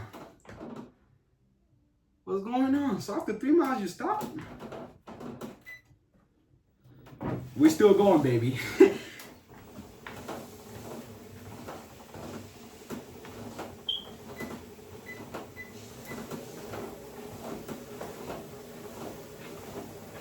Okay, now I'm finna get on my boy's case.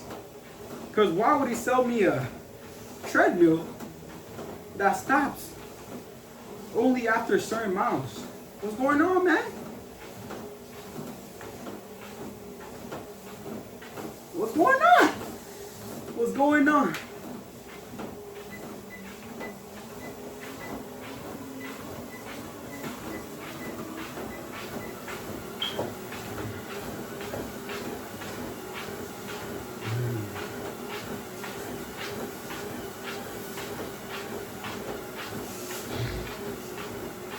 Yeah, Nora's not the same. It's not the same woman she was a few months ago. No, no. She changed, buddy. She changed, buddy.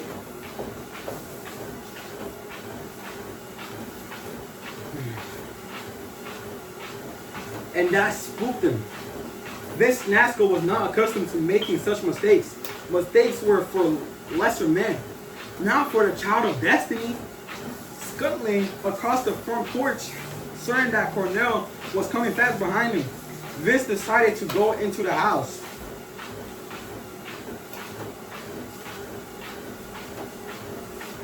Instead of heading for the woods, they would expect him to run for the trees, take cover,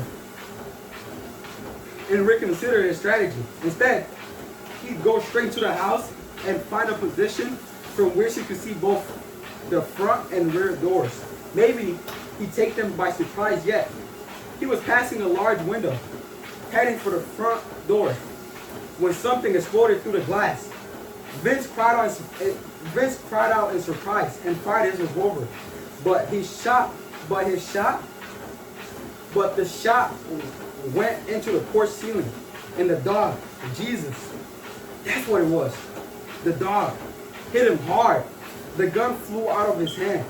He was knocked backward. The dog clung to him. Claws snagged in his clothes. Teeth sunk in his shoulder. The porch railing. this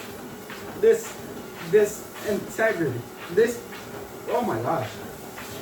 This integrity.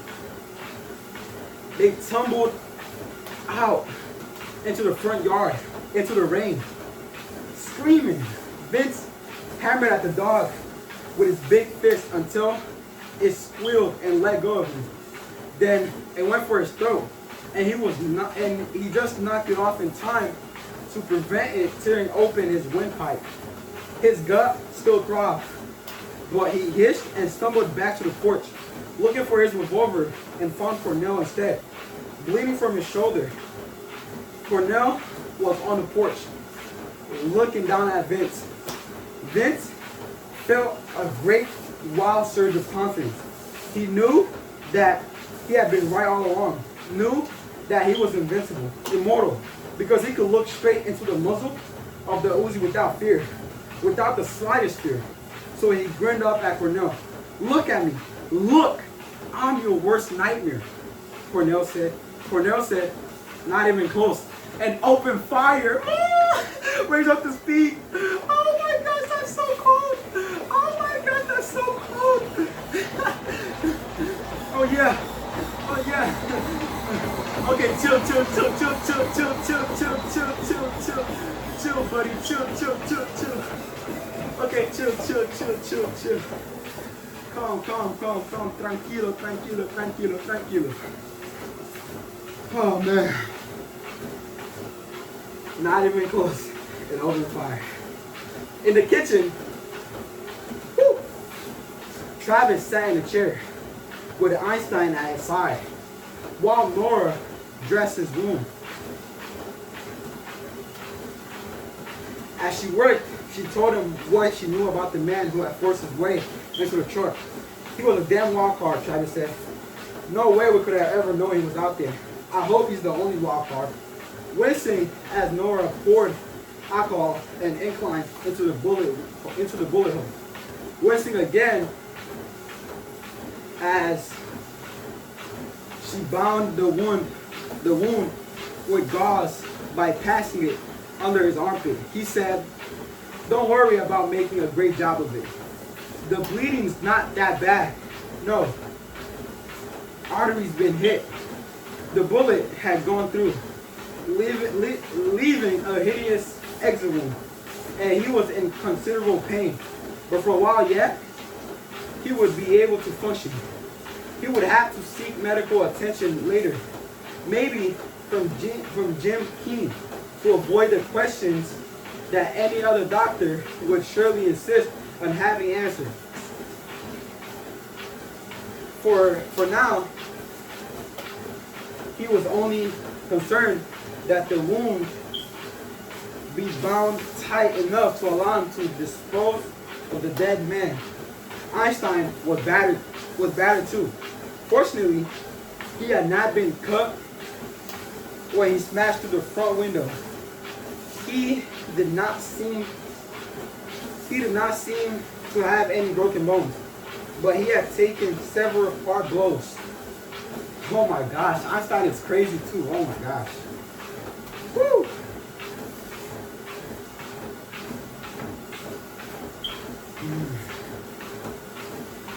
I'm actually sweating. What the heck? I haven't done anything yet.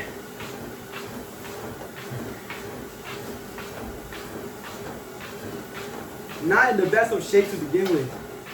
He looked bad, muddy, and rain-soaked, and in pain. He would need to see Jim King too. Outside, rain was falling harder than ever, pounding on the roof, gurgling noisily through gutters and downspouts. Oh, I just realized my prediction was wrong. It was actually the other way around. It's Travis that saved the day. Hey, Nora contributed too. All of them contributed. So I guess I was a little bit close. A little bit.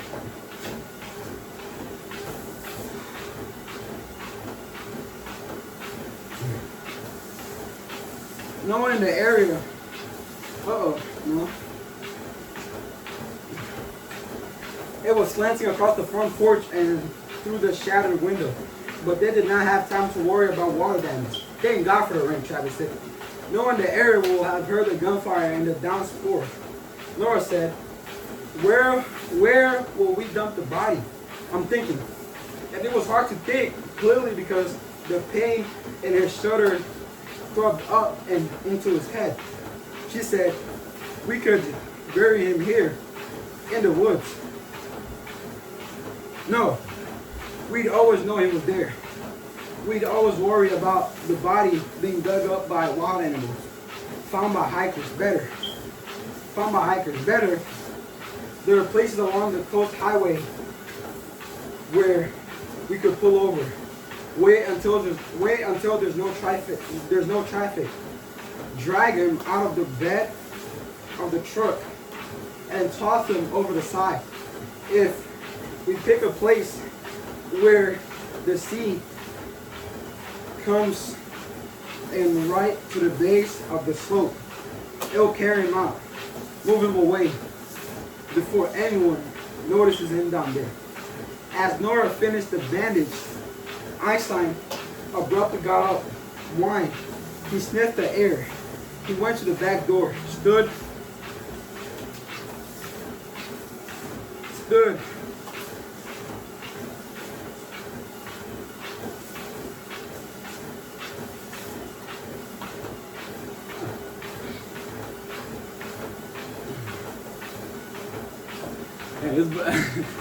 I hope I have enough storage.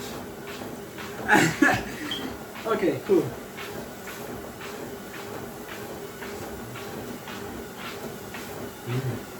Staring at it for a moment, then disappeared into the living room.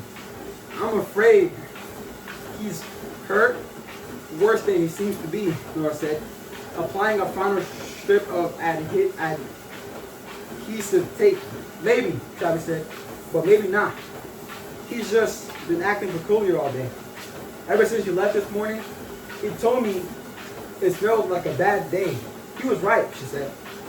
Einstein returned from the living room at a run and went straight to the pantry, switching on the lights and pumping the pedals that released leather towels. Maybe he has an idea about disposing of the body, Nora said. As Nora gathered up the leftover iodine, alcohol, gauze, and tape, Travis painfully pulled on his shirt and went to the pantry to see what Einstein had to say. The outsider is here. No way. Oh my gosh. Travis slammed the new magazine into the butt of the Uzi carbine, put an extra in one socket, and gave Nora one of the Uzi pistols that was kept in the pantry. Judging by Einstein's sense of urgency, they had no time to go through the house, closing and bolting shutters. The cleverest scheme to gas the outside in the barn had been built upon the certainty that it would approach at night and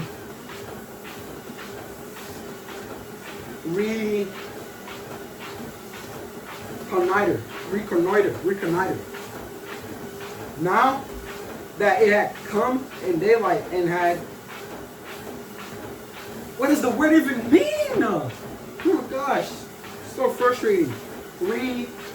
Reconnoitered while they were distracted by Vince. That plan was useless. They stood in the kitchen listening, but nothing could be heard above the relentless roar of the rain. Einstein was not able to give them a more precise fix on their adversary's location. His sixth sense was still not working up to par. They were just lucky that he had sensed the beast at all. His morning-long anxiety had evidently not been related to any presentiment about the man who had come home with Nora, but had been, even without his knowledge, caused by the approach of the outsider. Upstairs, Travis said, "Let's go." Down here, the creature could enter by doors or windows, but on the second floor, they would at least have only windows to worry about, and maybe they could get shutters closed over some of those. Nora climbed the stairs with Einstein. Travis brought up the rear, moving backwards, keeping the Uzi aimed down at the first floor. The That ascent made him dizzy. He was acutely aware that the pain and weakness in his injured shoulder was slowly spreading outward through his entire body, like an ink stain through a blotter. Oh my gosh. On the second floor, at the head of the stairs, he said, if we hear it come in, we can back off and wait until it starts to climb toward us. Then step forward and catch it by surprise. Blow it away. She nodded. They had to be silent now. Give it a chance to creep into the downstairs. Give it time to decide they were on the second floor. Let it gain confidence. Let it approach the stairs with a sense of security. A strong flash of lightning, the first of the storm, pulsed at the window at the end of the hall, and thunder cracked. The sky seemed to have shattered by the blast, and all the rain stored in the heavens collapsed upon the earth in one tremendous fall. At the end of the hallway, one of Nora's canvases flew out of her studio and crashed against the wall. Nora cried out in surprise, and for an instant, all three of them stared stupidly. Woo!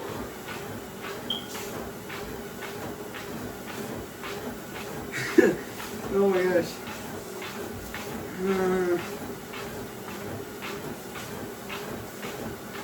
Oh my gosh. I lost my train of thought.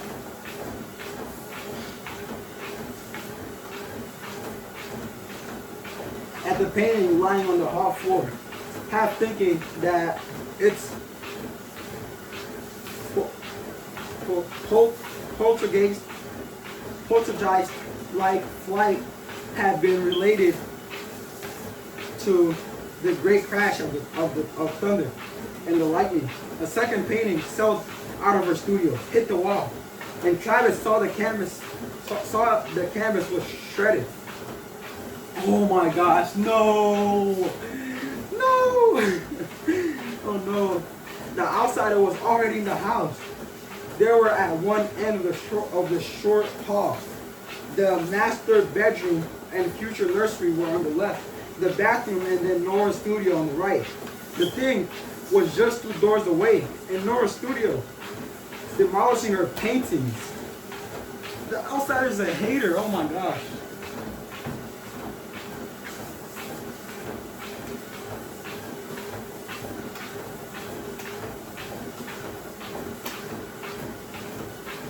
Another canvas flew into the hallway.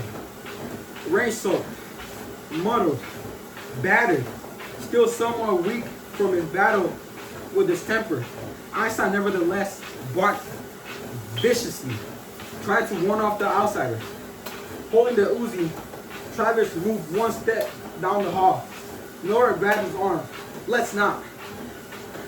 Let's get out. No, we've got to face it on our terms, she said. These are the best terms we're going to get. 2 more paintings flew out of the studio and clattered down on top of the growing pile of wrecked canvases. Einstein was no longer barking, but growing deep in his throat. Together, they moved along the hall toward the open door of Nora's studio. Travis's experience and training told him they ought to spread out, instead of grouping into a single target. But this was not Delta Force, and their enemy was not a mere terrorist.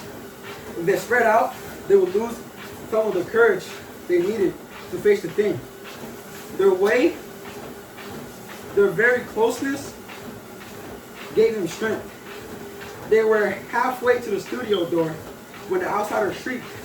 It was an icy sound that stabbed right through the... It was an icy sound that stabbed right through Travis and quick froze his bone marrow. He and Nora halted, but Einstein took more steps before stopping. The dog was shuddering violently. Travis realized he too was shaking. The tremors aggravated the pain in his shoulder, breaking fierce hold. He rushed to the open door. treading on ruined canvases, spraying bullets into the studio. The weapon recoiled through minimum was like a chisel chipping into his wound. He hit nothing, heard nothing, screamed, saw no sign of the enemy.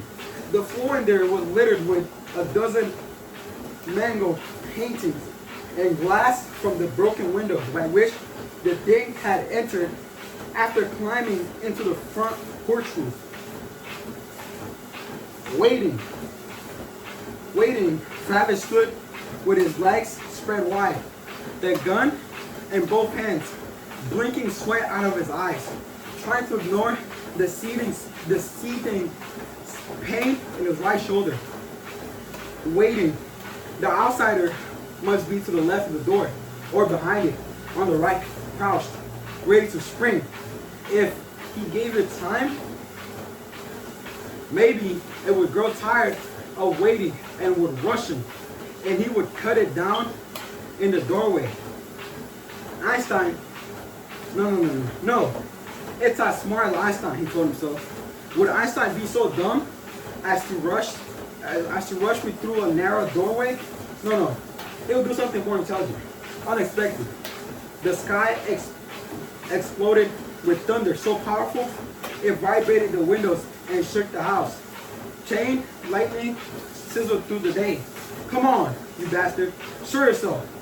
He glanced at Nora and Einstein, who stood a few steps away from him, with the master bedroom on one side of the master bedroom on one side of them, and the bathroom on the other side. The stairs behind him. He looked again through the doorway, at the window glass among the debris on the floor. Suddenly, he was certain that the outsider was no longer in the studio, that it had gone out through the window onto the roof of the front porch, and that it was coming at them from another part of the house, through another door, perhaps out of one of the bedrooms, or from the bathroom, or maybe it would explode at them, shrieking from the top of the steps. He motioned Nora forward to his side. Cover me. Before she could object, he went through the doorway into the studio, moving in a crouch. He nearly fell in the rubble, but stayed on his feet and spun around, ready to open fire if the thing was looming over him. It was gone. The closet door was open. Nothing in there.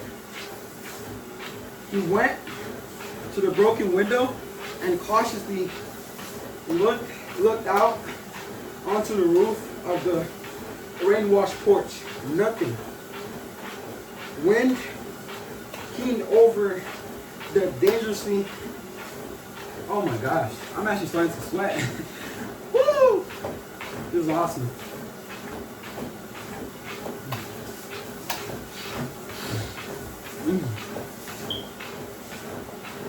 I'm already on 2 hours. Oh my gosh.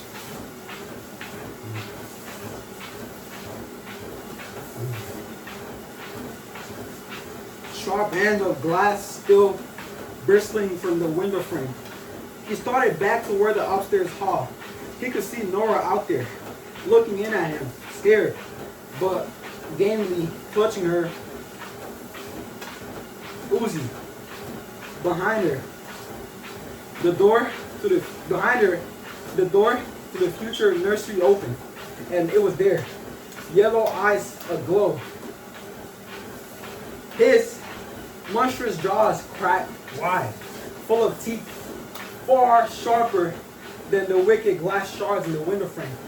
She was aware of it, started to turn, but it struck at her before she had a chance to fire. It tore the Uzi out of her hands. It had no chance to gut her with its razor edge 6-inch claws, because even as the breast was tearing the pistol out of her hands, Einstein charged it, snarling with cat-like quickness. The outsider shifted its attention from Nora to the dog. It whipped around on him, lashed out as if its long arms were constructed with more than one elbow joint. It snatched Einstein up in both horrendous hands, crossing the studio to the hall door. Travis had no clear shot at the outsider because Nora was between him and that hateful thing. As Travis reached the doorway, he cried out for her to fall down, to give him a line of fire. And she did, immediately, but too late. The outsider scooped Einstein into the nursery and slammed the door as if it were an evil nightmare spawned Jack in the Box that had popped out and popped back in with its prey, all in the blink of an eye. Einstein squealed, and Nora rushed to the nursery door. "No!" Travis shouted, pulling her aside. He aimed the automatic carbine at the closed door and erupted the rest of the magazine into it, punching at least 30 holes in the wood, crying out through clenched teeth as pain flared through his shoulder. There was some risk of hitting Einstein, but the retriever would be in worse danger if Travis did not open fire. When the gun stopped spitting bullets, he ripped out the empty magazine, took a full magazine from his pocket, and slammed that into the gun. Then he kicked open the ruined door and went to the nursery. The window stood open, curtains blowing the wind. The outsider was gone. Einstein was on the floor, against one wall, motionless, covered with blood. No! Nora made a wrenching sound of grief when she saw the retriever. At the window, Travis spotted splashes of blood leading across the porch roof. Rain was swiftly washing the gore away. Movement caught his eye, and he looked toward the barn, where the outsider disappeared through the big door. Crouching over the dog, Nora said, "Oh my God, Travis, my God! After all he's come through, and now he has to die like this. I'm going after the son of a bitching bastard," Travis said ferociously. "It's in the barn." She moved toward the door too, and he said, "No, call Jim King, and then stay with Einstein. Stay with Einstein. But you're the one who needs me. You can't go after it alone. Einstein needs you. Einstein is dead." She said through tears. "Don't say that," he screamed at her. He was aware that he was irrational, as if he believed Einstein would not really be dead until they said he was dead. But he could not control himself. "Don't say he's dead. Stay here with him. Damn it, I've already hurt that fucking fugitive from a nightmare. Hurt it bad, I think. It's bleeding, and I can finish it off myself. Call Jim Keen.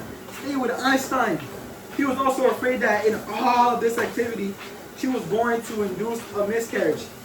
If she had not already done so, then they would have lost not only Einstein but the baby. He left the room at a run. "You're in no condition to go into that barn," he told himself. "You've got to cool down first." Telling Nora to call a vet for a dead dog. Telling her to stay with it when, in fact, you could have used her at your side. No good. Letting rage and thirst for vengeance get the best of you. No good. But he could not stop. All of his life he had lost people he loved. And except in Delta Force, he'd never had anyone to strike back at, because you can't take vengeance on fate. Even in Delta, the enemy was so faceless. The lumpish mass of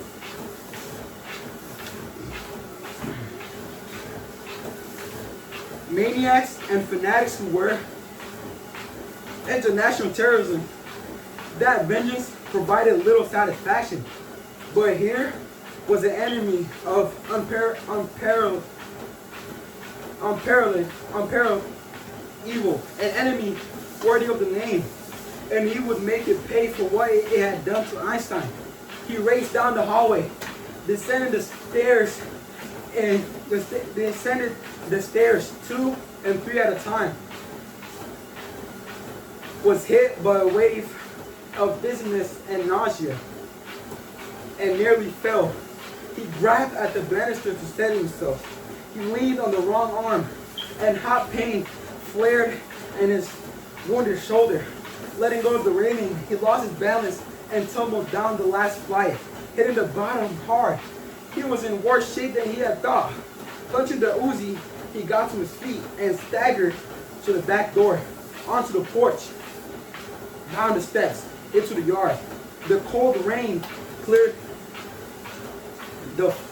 his fuzzy head, and he stood for a moment on the lawn, letting the storm wash some of the dizziness out of him.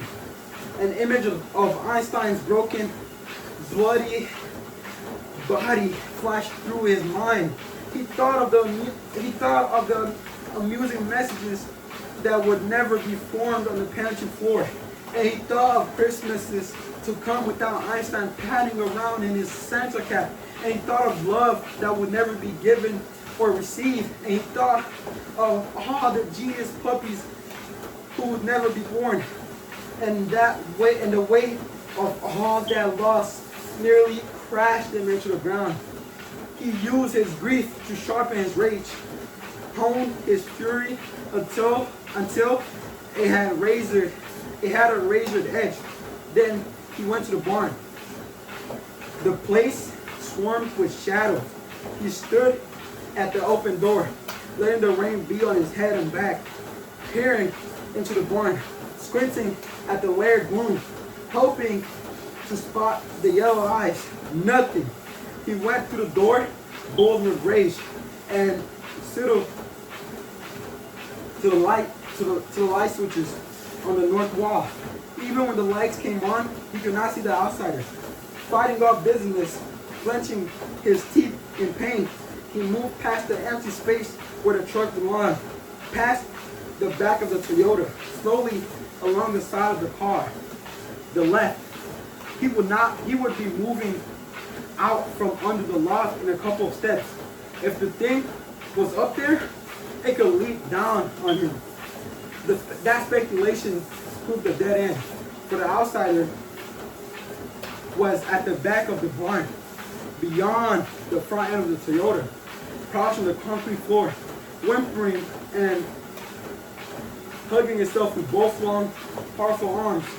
The floor around it was smeared with its blood. He stood beside the car for almost a minute, 15 feet from the creature, studying it with disgust, fear, horror, and a weird fascination. He believed he could see the body structure of an ape, maybe a baboon, something in the simian family. Anyway, but it was neither mostly one species nor merely a patchwork, one of the recognizable parts of many animals. It was, instead, a thing unto itself, with its oversized and lumpish face, immense yellow eyes, steam, shovel jaw, and long curved teeth, with its hunched back and matted coat and 2 long arms. It attained a frightful individuality. It was staring at him, waiting.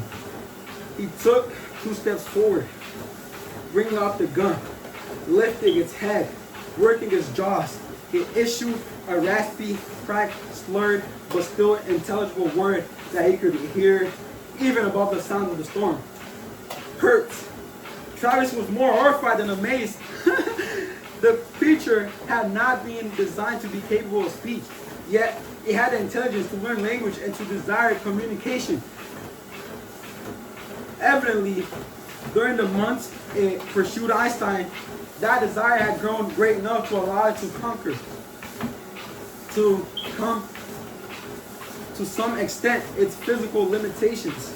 It had practiced speech find blocks, finding ways to wring a few tortured words from its fibrous voice.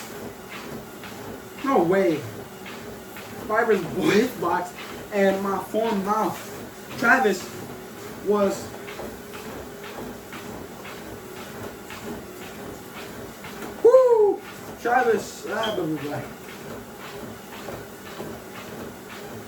Travis was horrified, not at the sight of a demon speaking, but at the thought of how desperately the thing must have wanted to communicate with someone, anyone.